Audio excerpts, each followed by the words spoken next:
and welcome to the Scottish Football Show. Darvel in Dreamland, the 6th tier side pull off the biggest shock in Scottish Cup history. The transfer window is coming to a close. Oh, Celtic! Are they getting him?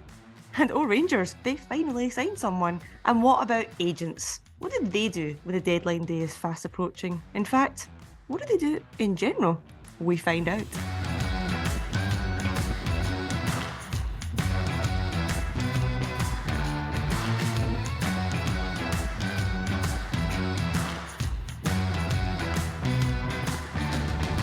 A warm welcome to the Scottish Football Show. I'm West Ham's video producer Laura Brannan, and we have lots to get through again this week. No Finlay Marks this time. We're still waiting to hear if his baby has arrived yet over in Melbourne. But instead, I am joined by Sky Sports' Andrew Dickson and Sky Sports' Anthony Joseph. Wait, do you two sit next to each other in the office? Not quite. Not next to each other. They usually keep Celtic and Rangers fans away from each other, even in London. No, I am tucked away in the corner out the way, which is probably the best place for me. But I think people probably think we don't get on, but we do. Well, I think we do anyway. Sometimes. Yeah, no, it's a bit of a myth, that one, that if one supports one team and one supports another, then that must make for a tense situation in the office. But no, we get on pretty well.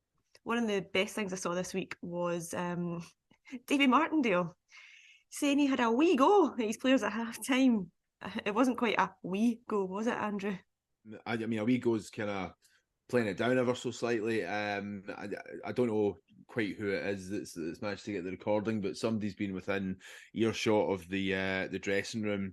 Fair to say that it was the hair draft treatment and every other kind of treatment thrown in as well. Not a happy guy, and it's funny as well because David Martindale is kind of seen by quite a lot of people now as this happy-go-lucky wee guy, and he, just maybe punching above his weight a little bit, and not naturally a football manager. But I wouldn't like to get on the wrong side of David Martindale at all. I mean, he does come across pretty well, I think.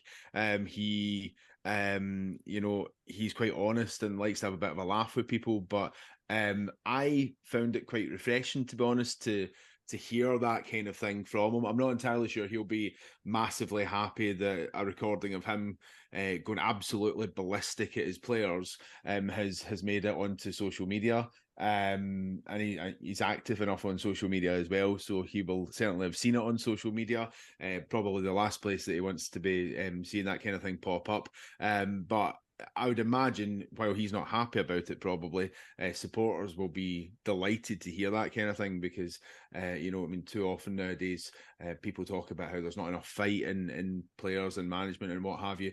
I think it's fair to say that David Martindale showed plenty of that at the weekend. Yes, it keeps the fans happy because it really does show that kind of fight. The problem I've got with it, though, is from somebody working in the media, it's very hard to get access to places like the dressing room areas when somebody within the club or the opposition club has exploited their access all areas past year. It just kind of irks me a wee bit because we work so hard to try and get this access and the trust from people like the managers of the football clubs, and when you see things like that going out, no wonder you don't get trusted half the time. So it's a wee bit annoying for someone like me in my position when I'm trying to work closely with clubs and get that access. But as I say, from a fan perspective, absolutely first class. It was great to hear. I did laugh at it. I did share it, and especially when I think there's a video on one of the Twitter accounts that has it together with him saying, "Well, I had a wee go at my play. I think I had a wee go at my players," and then cut straight into his rant. But no, I mean, just even at Sky Sports, we're getting all this access into the EFL and in the dressing rooms at some games, and it's great insight. Even on the BBC, they were showing Darvel and Aberdeen, their team talks before the games. People want to see that, but there has to be trust. So I didn't think of that side until you mentioned it there, but I completely get it. Yeah, it's a funny one because, people are trying to push the boundaries at the moment and try to do new things. If that trust is broken, these experimental things like trying to do a flash interview at halftime or whatever else somebody comes up with, if it is dressing room access and allowing team talks and the kind of fly in the wall style stuff that we've seen in these all or nothing documentaries and what have you. If trust is broken and it's breached, it might just put people on edge a little bit more. So yeah, it's probably worth considering that while it's quite a good laugh to hear Davy Martindale going through the whole team, if he's not massively happy about it, is he going to allow that kind of thing in the future? Possibly not. So an interesting debate, certainly. One of the things that we did when we were at Motherwell actually was when we got the players walking off the pitch, we got one boy over to just give one answer, one reaction to the game. I mean, the reason we did it was because it was raw emotion. They hadn't had a second to compose themselves. But the good thing was there was a relationship there of trust where if one of them was, I mean, there were times when they were so angry and they were swearing and their reaction was so heated that afterwards you'd maybe get a text saying, like, going to do me a favour?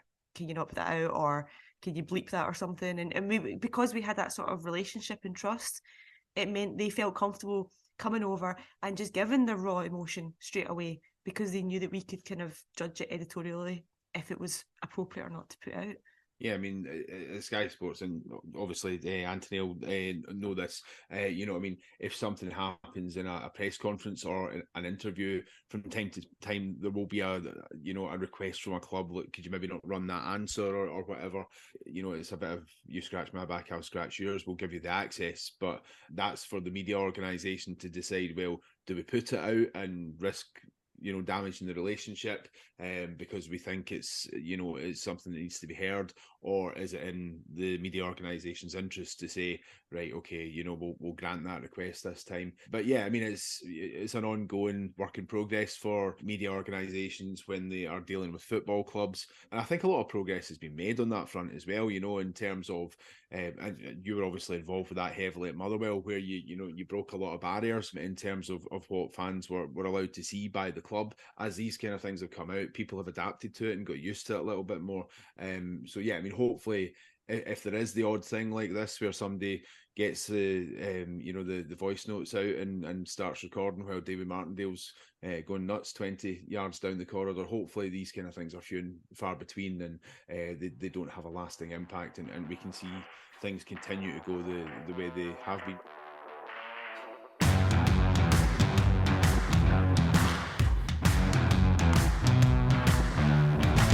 We can't be having that, mate. You better get your finger out, all right, and make sure that you get the results. Well, we have just witnessed the biggest cup shock in Scottish football.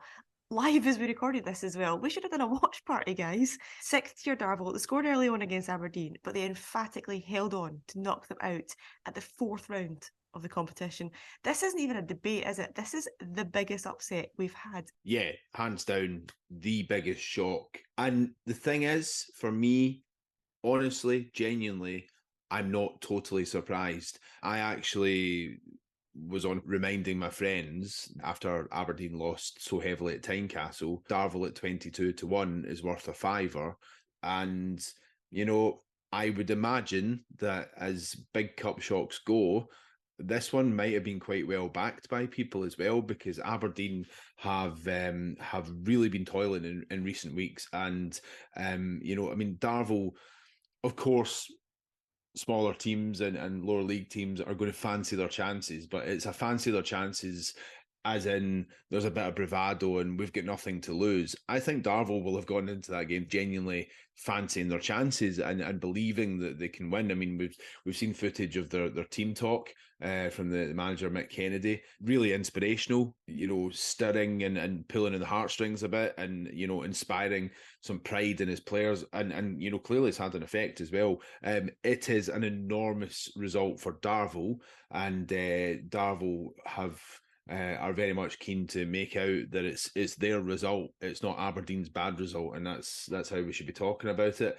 And in some respects, that is how it will be spoken about. But of course, the focus is going to be on what a catastrophic result this is for an Aberdeen team, which seems to lurch from one bad result to another at the moment. Yeah, you're right in saying it is. It's Darvel's victory rather than Aberdeen's bad defeat. So before we do get on to dissecting it, Anthony, the scenes were incredible. This is proper romance of the cup stuff, isn't it? To see these small stands, they managed to keep the game at home. They didn't move it to Rugby Park after all.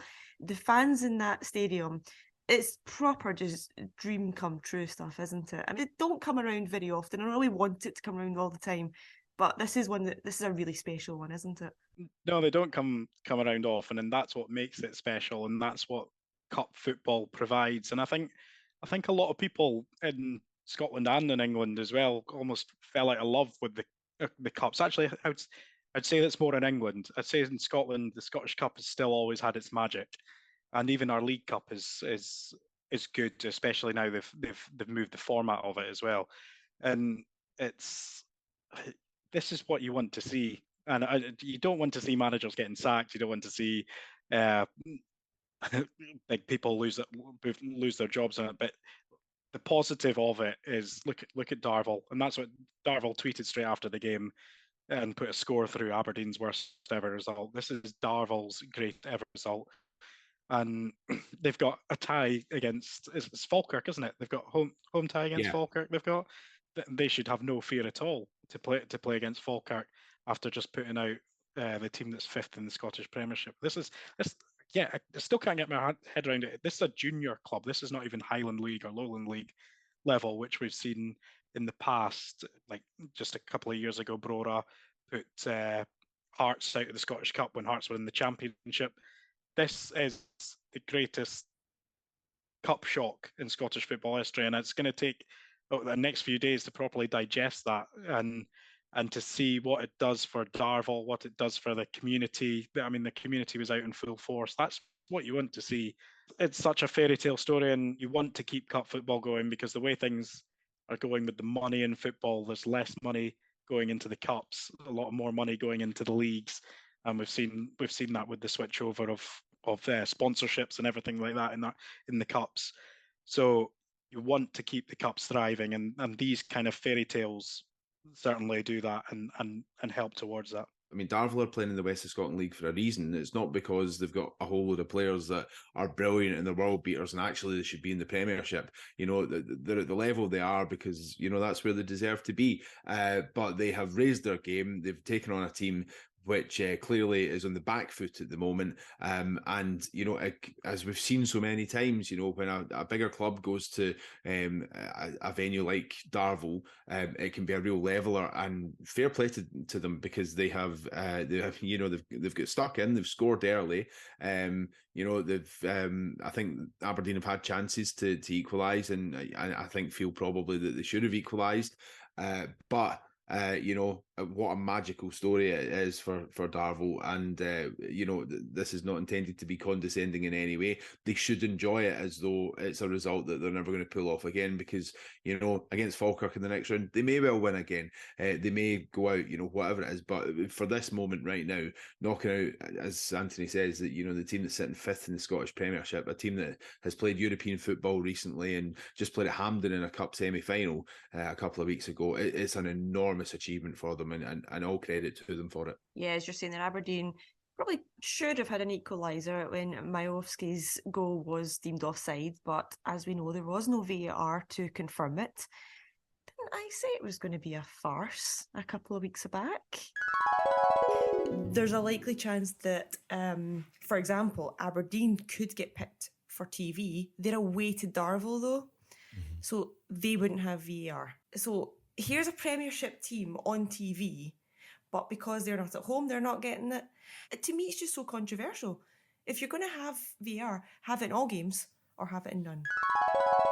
In more serious terms here, Jim Goodwin, he's been under pressure before this game. He's been struggling for a while, but this could tip him, couldn't it? Is this a final nail?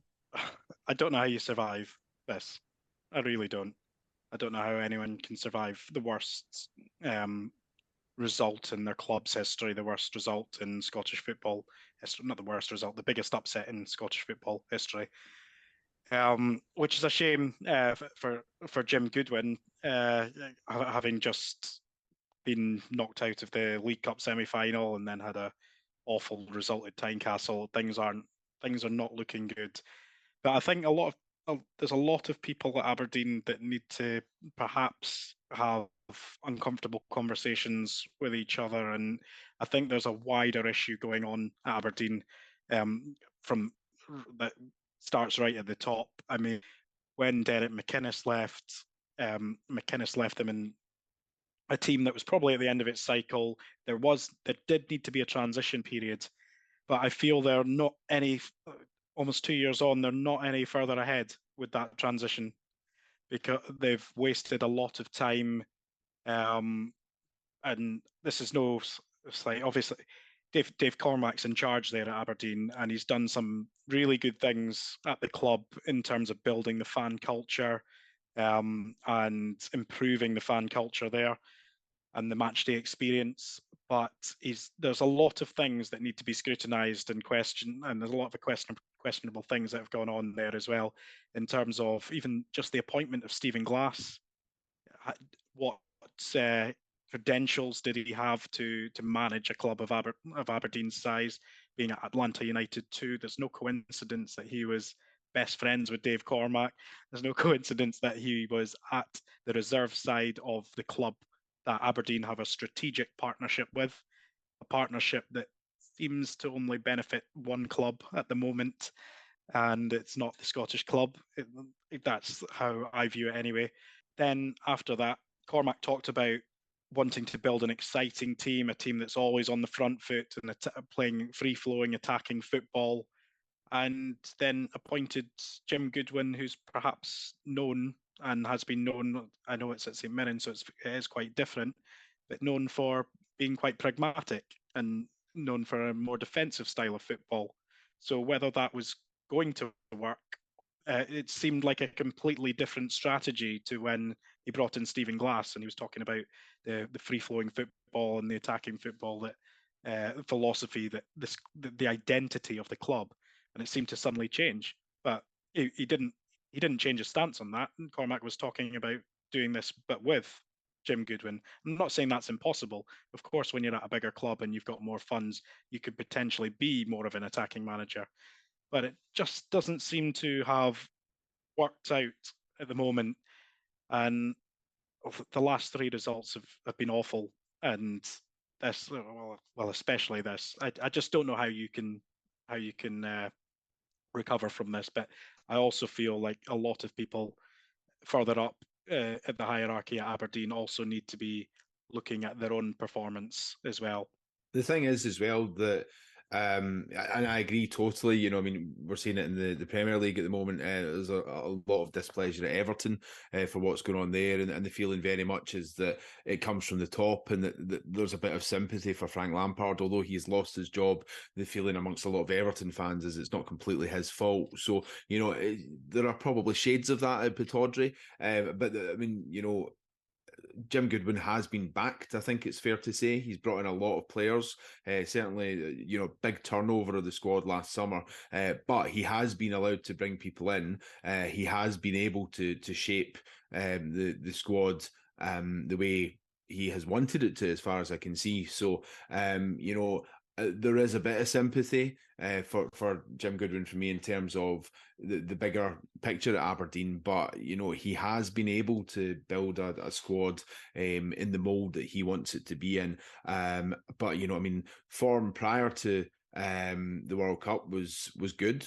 Generally, particularly at Pittodrie, difficult place for teams to go, and you know, Aberdeen were getting results. Since then, I think it's 1 win in 9 games.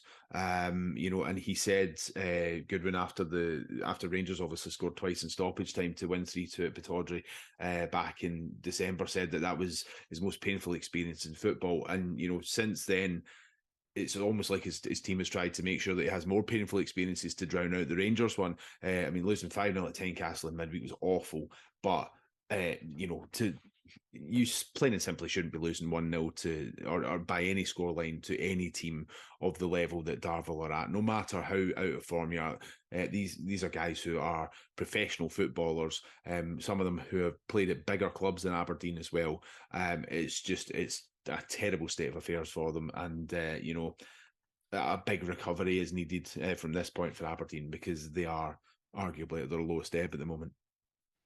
Elsewhere, Lauren Shankland scored Hearts' second of the afternoon in their 3-0 win over Hibs at Easter Road. That made him the first Hearts player to score 20 goals in a season since 1991-92. 30 years. That was him matching John Robertson's record. Andrew, 8 goals in 8 games. This boy can't stop scoring, can he? Is he? Yeah, He's going to take us to the Euros, isn't he? Come on. He's been in incredible form. I was quite surprised when Shankland left to go over to Belgium, and I think it was an astute move from Hearts to get him back in. And what a campaign he's having. I mean, we're still only in January, and to get 20 goals at all is a fairly decent return. Obviously at Hearts it hasn't happened for 30 years, and to be doing that in January, you've got to be thinking that he's going to get closer to 30 goals this season. So terrific campaign for him. There are a few penalties in there, but the goal that he scored at Easter Road was a terrific finish. He has been fantastic. So excuse me, he's certainly got himself into good form. He's got a really decent chance of being part of that Scotland squad that's trying to get to the Euros once again. The problem that he maybe has is that Steve Clarke, by and large, goes with the players that are tried and tested in his team, and he doesn't change things too much. So, does he really come in ahead of Che Adams, for instance? I'm not sure he does. Lyndon Dykes, does he get in ahead of him?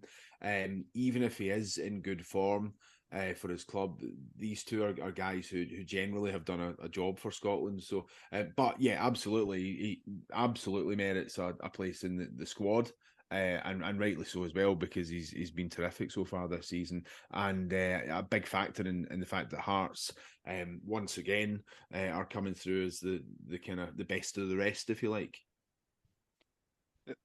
You're completely right on what you're saying about he probably won't get in ahead of Adams and Lyndon Dykes in the starting 11 or as part of the match day squad.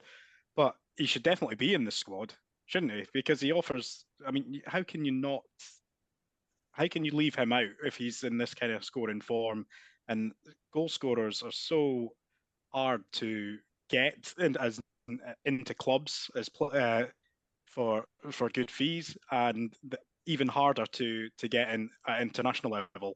Even look at England have a bit of a situation with that, because if Harry Kane's out, they've got a problem there. Whereas with Scotland, Shankland offers something different that Che Adams and Lyndon Dykes don't. Shankland is just a natural goal scorer, so to have him in your squad, you can bring him on for the last 20 minutes. He could get you a goal. He could get you a point or get you 3 points. I think it would be, if he continues this run, it would be crazy for him not to be picked in the next Scotland squads. Yeah, it's always a position we're complaining about not having natural goal scorers. So 8 goals in 8 games, 20 for the season. It's a no-brainer for me. It wasn't such a good day in the office for Hibs in any sense, not only going out the cup, but potentially losing Rocky Bashiri as well to a leg break. We're still waiting on the confirmation on the extent of his injury. But Anthony, how much of a loss will he be if it is as bad as first feared?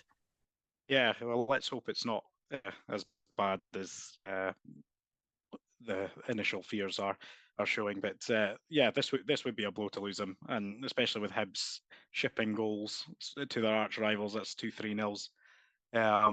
They've lost. They're under so much pressure. They need their better players. I know that, we've just been saying they've been shipping goals, but he is one of their better players, and they need him.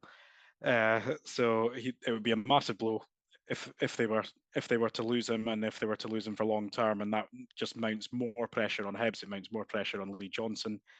He got it involved Shankland, didn't it? That both incidents in the game, so they both got booked for barging each other at the start of the second half. And I don't think, although I've watched it back a few times, I don't think there was too much malice in what Shankland was doing. I think it was just reckless.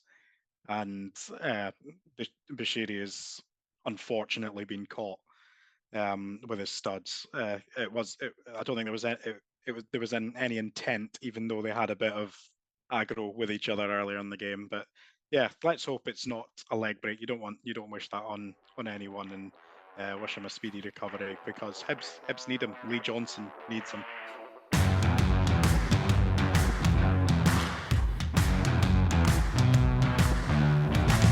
You think I'm going to answer a stupid question like that? Now, you two are going to be busy next week with deadline day fast approaching, but let's look at what's been hitting the headlines so far and what's still expected to happen. Anthony, you've been all over this Josip Juranovic move from Celtic to Union Berlin. How big a loss is he going to be to the club? Yeah, well, that's an interesting question. I mean, we knew his situation before the window and after the World Cup. I mean, he felt at turning 28, which is going to be, if he could move to one of the top leagues, then he'd try to, and he wanted to do that. So Celtic were prepared for this. They'd already signed his replacement, and his fee is going to be covering all their transfer activity this window. So, in terms of it being a big loss, I think they'll be fine without him domestically. To be honest, I think Alistair Johnson has already proven that he is capable of filling in domestically, and then they've also got Ralston as well, who has shown that he's progressed under Postecoglou. But in Europe, where it's top level, you need that, especially in the Champions League. And Juranovic showed at the World Cup that he is top level and he is at his peak of his career. So that time will tell next year in Europe, I think, as to how much Celtic miss him, or whether Johnston can step up and fill in for him and excel as well. But in terms of this move, I mean, I think the size of club might be quite mystifying for many people, but he is joining a club who are third in the Bundesliga. Only Bayern have more points than them, so he could well be playing Champions League football next season. And I mean, they're still in the Europa League this season too, so I can see his reasons for choosing Union Berlin, but I also feel there's a part there where a number of big clubs and top clubs in these leagues were showing interest. I mean, we knew about Atletico Madrid, Barcelona, Chelsea, Man United, and then further down the Premier League there was the likes of Villa, Southampton, but none of them made an offer. So it got to the stage where, unless Celtic were keen to have a resolution to this, and there was a club here offering up to £10 million. A deal worth £10 million is what they agreed on, and I think in the end might not have been his first choice of place to move. It might not have been a choice at all he was thinking about at the start of the transfer window, but he is joining a club who are on the up in the Bundesliga, and so you can see his reasons for it. And for Celtic, I think it's decent business. They probably feel they could have probably wanted more money in general, but at this stage of the window, when there's no other bids coming in from him, I think they've done well to get the 10 million. And in the other direction, they're still after the South Korean striker Hyeon-Gyu Oh. What do you know about him? Yeah, well, we've been reporting this I've been reporting this for quite a while, that Celtic have sent scouts all over the world this last couple of years, and in particular looking in Asia, the Middle East, North Africa. I mean, they've identified a number of targets from those regions. Celtic were initially trying to sign Oh's South Korean teammate, Jung Oh, who people will remember from the World Cup, him scoring those 2 goals against Ghana. I mean, they'd made a £3 million bid to John Book Hyundai Motors. This was Celtic's #1 target a couple of weeks ago for a striker. But Joe seems to be weighing up his options. He's also had interest in bids from Mainz and Minnesota. But actually looks like he might even stay in this window, because he feels like he's not up to full fitness with the Korean League being off and his last game being at the World Cup. So Celtic have moved on to their next target, and this is I mean, they've now agreed a deal with Suwon Blue Wings. I believe that's a £2.5 million deal. He's verbally, at the time of us recording, he's verbally agreed personal terms, and it should be finalised this week. So he may well be confirmed by the time many people are listening to this. But in terms of what do I know about him personally, I as a player, I don't know too much about him. I'd be lying if I said I knew much about the K League. But he's certainly, from what I've been told, he's a tall striker, a big striker, but he's also quite dynamic. He could potentially fill that void that Giakoumakis, if Georgios Giakoumakis leaves as well. So yeah, I think Celtic just getting in like for like. If players are going, they do seem to be prepared to have plans to replace them. On the other side of the city, Andrew, Rangers, there's finally some movement. Tell me a wee bit about Todd Cantwell. What is he going to bring to the side? Well, depending on what version of Todd Cantwell turns up at Ibrox, it could be a really exciting signing for Rangers. He is a player who nearly 18 months ago, so going back to the summer window of 2021, at that point there was talk about him potentially being a 40 to 50 million pound signing for Aston Villa. Now that clearly has not materialised in his career. It looks as though he's very much gone the other way. Norwich have gone down into the Championship. He's not always played for them this season. He seems to have lost his way quite a bit. But if you look at clips of some of his kind of better bits, if you like, he's clearly a very, very capable player, direct, fairly distinctive sort of style of dribbling, someone who clearly, if he plays the way he can play, will be a big, big hit in Scottish football, but it's just whether he is or not. The one thing I would say is that Michael Beale, this is the kind of challenge for me Michael Beale will absolutely be embracing. You know, he is a coach, first and foremost, Michael Beale. He's evolved into a manager, but, you know, getting a young player, and he is still pretty young, 24, I think he is, you know, at that age, with decent experience in the Premier League and Championship for Norwich over a number of years, and kind of recently with Bournemouth as well. If he is someone that's lost his way a little bit, I would imagine Michael Beale will be really excited about trying to steer him back in the right direction. Now, Rangers, you know, I mean, Ryan Kent has been, I think, head and shoulders above everybody else in terms of being Rangers' best player since Beale came in. I would imagine, although Cantwell plays a different position, he is somebody who is creative too and can probably take the pressure off Kent a little bit. He, as I say, if he is the kind of player that we saw 2 or 3 years ago playing for Norwich City, it's a fantastic acquisition for Rangers. You know, I mean, Rangers actually have been a little bit vague on the details. It is a long-term deal, so we don't know exactly how long that is. And there's not much mention of the finances either.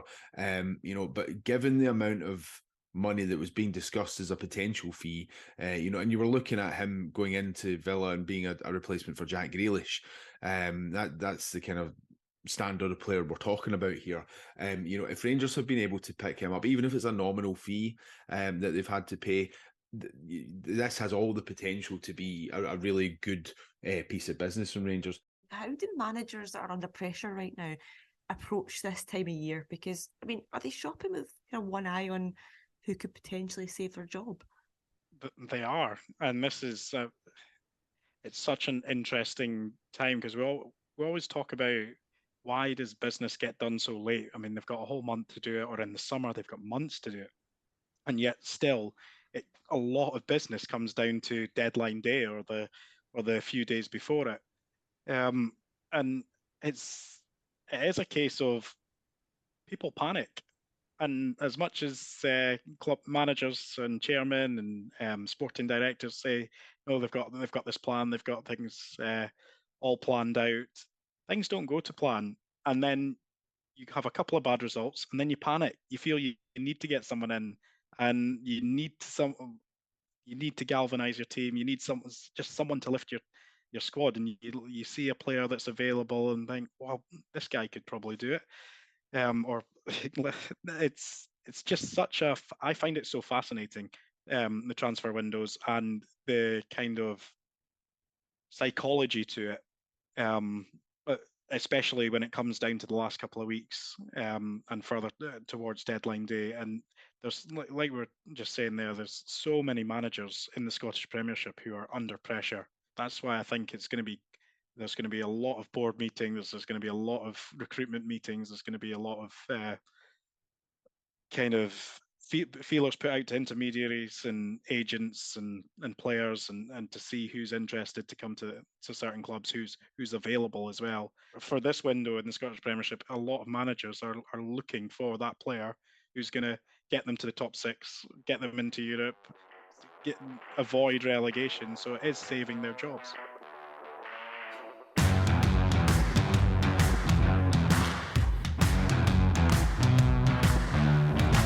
If we had a bad night last night, you're having a f***ing horrendous one now. So we've heard from the journalists and we're up to date on the news, but what about the agents? It's a door that's very rarely opened in football, but we wanted to find out what they actually do, and specifically at this time of year. I caught up with Adrian Brennan, football agent for Quorum Sports. Adrian, thanks for joining us. Can you give us a bit of context into who you are, who you work for, what it is you actually do? So I work as an agent here in Scotland for a company called Quorum Sports.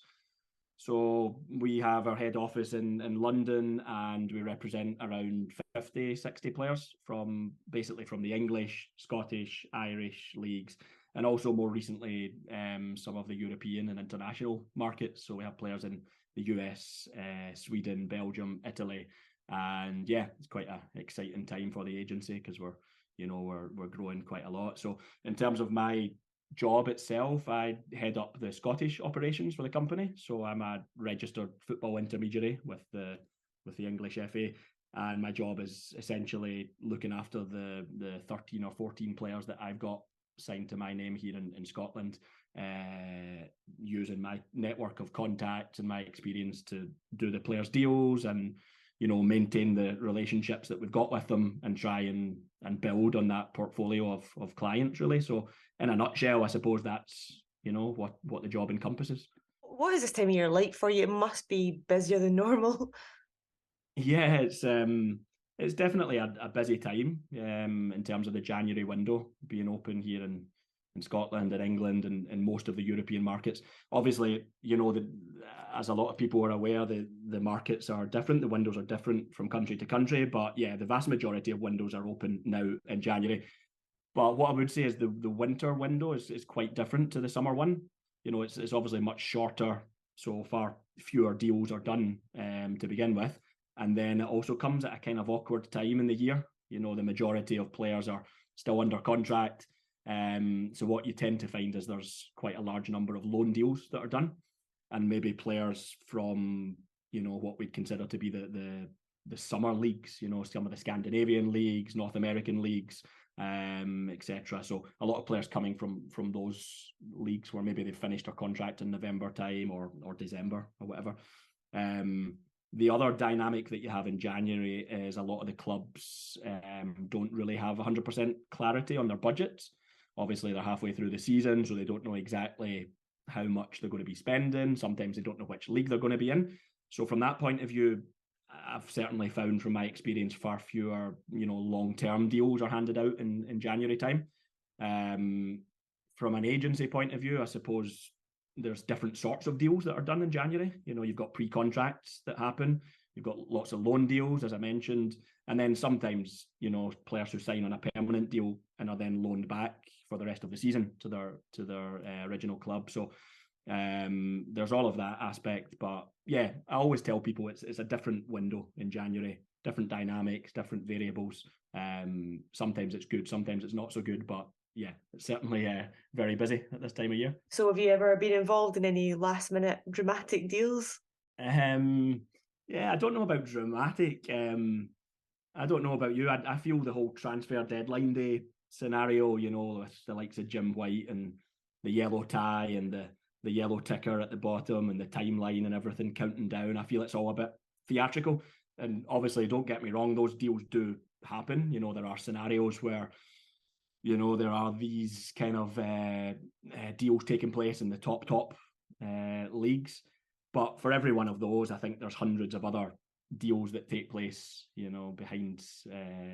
behind the scenes for more modest figures, far less rushed and far, less exciting, I suppose, deals. For every dramatic Aaron Ramsey to Rangers or Robbie Keane to Celtic. I suppose there's hundreds of other ones that, you know, that take place and people don't really know much about.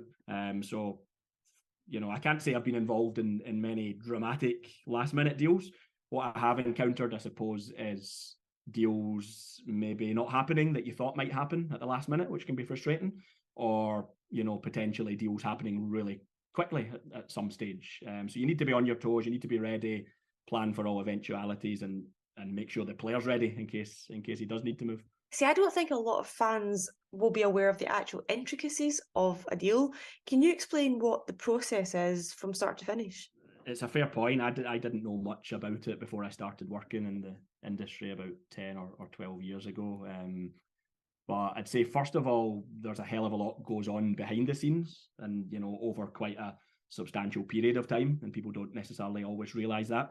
So it's not just a case of a deal being done over a few days and then, you know, taking a nice photograph for the club's Twitter page, things like that. You know, it's a much longer term process. For instance, all the clubs have their target lists, the players that they're looking at. So if they're looking for a left-sided centre-back, they might have 5 names, they might have 10 names on that list. And that's an evolving list. It's not static. It's not one point in time where it's always the same. It's constantly moving. So they'll narrow down those lists. They'll be working on it for months in advance.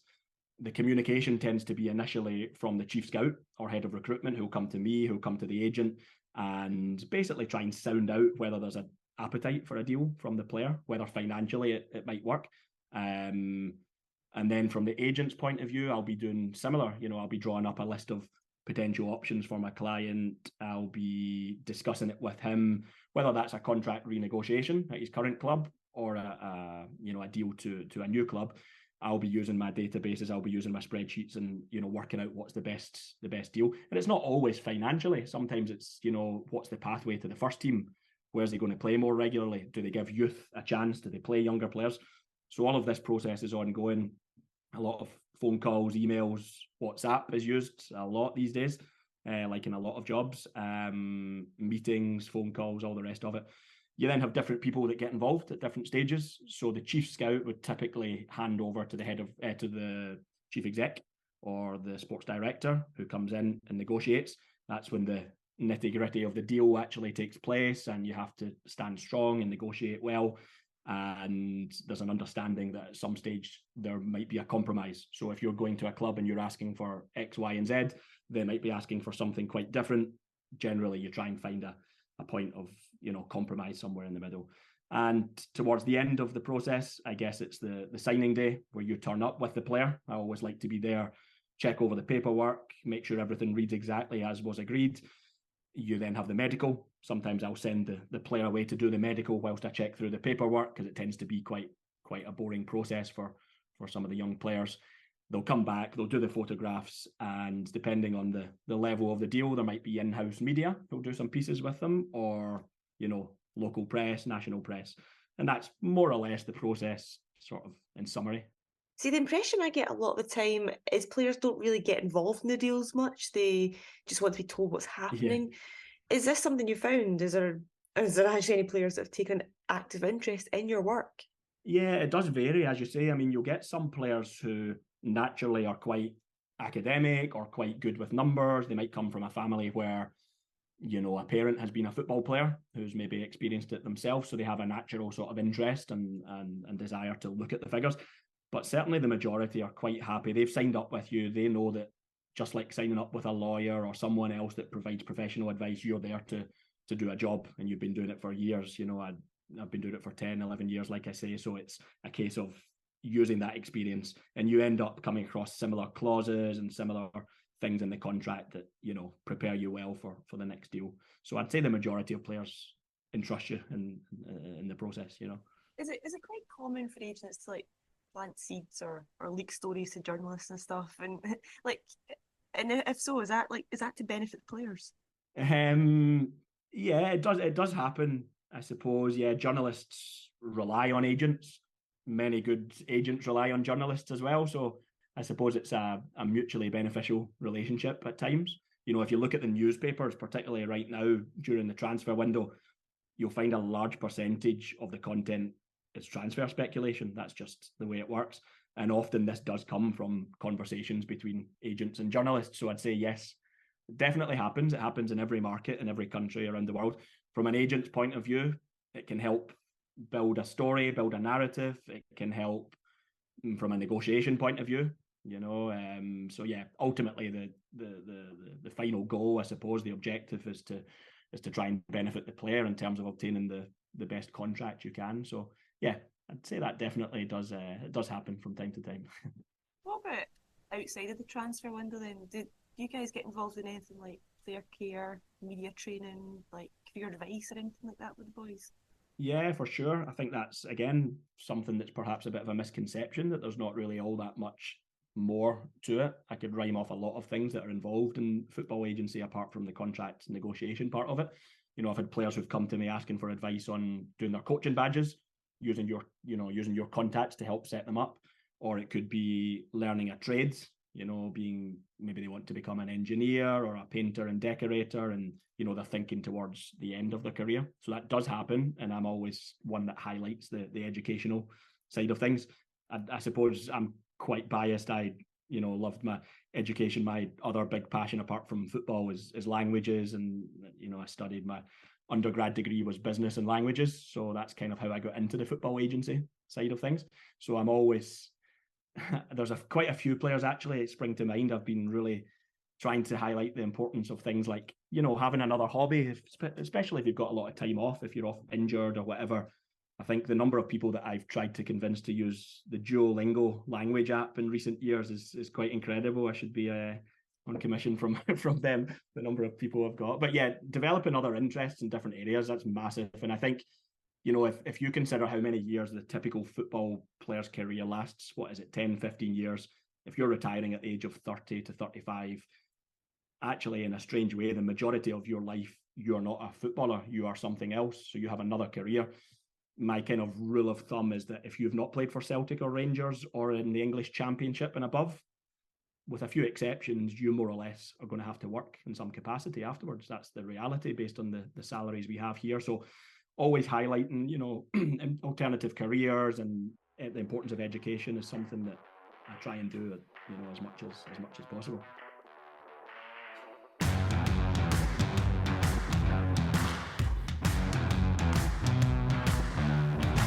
Football, bloody hell.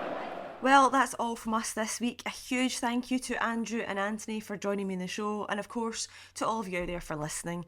We're all busy with deadline day shifts and matches and, well, babies next week, so we've got something a wee bit different for you. Join us next Tuesday for a special episode on pitches and how they survive, or why they don't survive, the winter weather. I caught up with Motherwell's head groundsman Paul Matthew for a really insightful chat, so join us for that one. And as for the full show, we'll be back in 2 weeks' time. It's also the return of someone very special indeed. You won't want to miss it. Bye.